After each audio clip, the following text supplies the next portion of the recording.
I could talk next 5 hours, so I better stop. Thank you so much for sharing your artwork with us and all of the meaning behind each of the pieces. I'd also like to introduce Reiko Nakayama, and she'll be helping to moderate the remainder of this Q&A portion.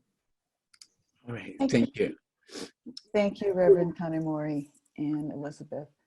My name is Reiko, and I will be fielding questions from our participants. One question from our participant is, forgiveness can seem difficult when there are so many systems of hate and violence that exist in the world. What is your advice for people suffering from these active forces of oppression? Wow, that will take several hours to answer that. Sorry. For me, simply, as much as we are talking about how to resolve the human conflict in relation to, say, abolishing nuclear bomb, I feel we are talking about how sick you are. Like Reverend Hanaoka mentioned, the horrific events of Nagasaki, which he experienced. And we as like patients go to doctors to say, doc, I've been sick so much, really sick. So patients are asking, or the doctor asks, tell me what caused, how did you got sick? But the patient just doesn't know how sick he or she is. And the doc said, until you tell me the cause, the sickness, I cannot able to prescribe the real medicine that you might need. In a sense, today, the forgiveness, whatever that means, however individual may interpret or apply, until you know the cause of the illness, until you find the cause of the anger, desire to get even with the blankly you, that attitude. But how can I let it go? And the best way to say forgiveness, for me, my own personal experience, I use in the metaphor. Just simply say, I was walking the edge of the cliff. And as I looked down, about 300 feet below, the jagged rocks sticking out. And I said, oh, I'm strong, I'm this and that, I'm young. And so I was closer to the edge of the cliff, walking through it. Then all of a sudden, my foot slipped. And there I went down on the side of the cliff. And then luckily, I grabbed the vine sticking out. And sometime later, my energy is stepping up.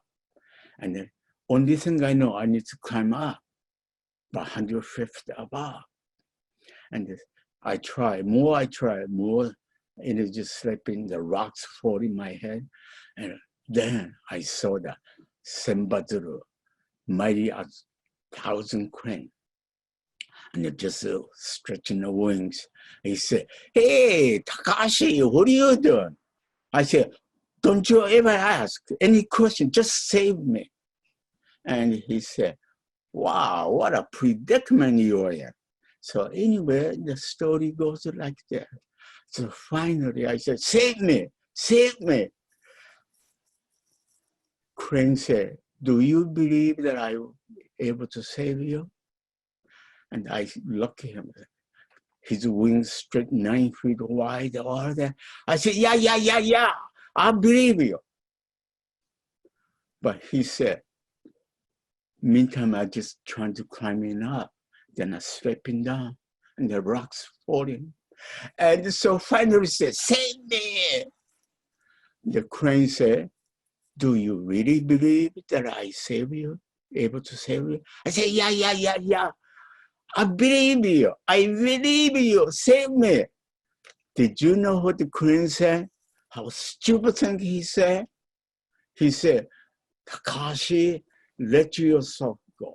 Don't hang on to the line. Let it go. The moment I say, how stupid, if I let it go, 300 feet below. If I hold on to, my weight is gonna drag me. Either way. So that very moment, what is that? Split second, the choice was, all right, whatever the Senpa Zero said, I believe, I accept, just let myself go. Until we do, whatever it might be, the moment you, until as long as you hold on to nothing, even forgiveness, the peace we're trying to find will not come. Let yourself go. I let it go, my revenge. I let it go, the history of the Hiroshima. That moment, Right. miracle took place. Thank you. Thank you very much. Shall we get one more question in? We're running out of time, but I'd like to ask Jason. Jason, has the reaction to your film crossed generational lines, or have you found it appeals more to young people or older people? Hello. So, Hello. yeah, so this was the project that you screened. I made in 2016. So, that was based on what Tanemori had told me about his own life, and I thought that'd be a great story to put for this White House competition, talking about the world I want to live in. And you know, I didn't know that, you know, people would still be watching it, or a lot of people still want to bring it up and stuff. I think I've gotten like so many different responses from people, and I think the older generation really relates to it as well. I think just because of the experience of you know, having to struggle through many hard times in life, and you know, younger people as well. I think they enjoy the history of it, because it's just so lucky that we get to have great people like Tanemori who can tell us, you know, great ideas. So I don't know. I still think that a lot of different people can see themselves in Tanemori. That's what I'm trying to say. Like, I think everybody can relate to his story, no matter how old we are. Thank you very much. And I think we'll need to end our question and answer period now. Thank you so much, Reverend Tanemori. Jason, thank you. Jason, thank you. Thank you. And it's always a pleasure to see the film again. Beautifully done. Thank you. Thank you for sharing that.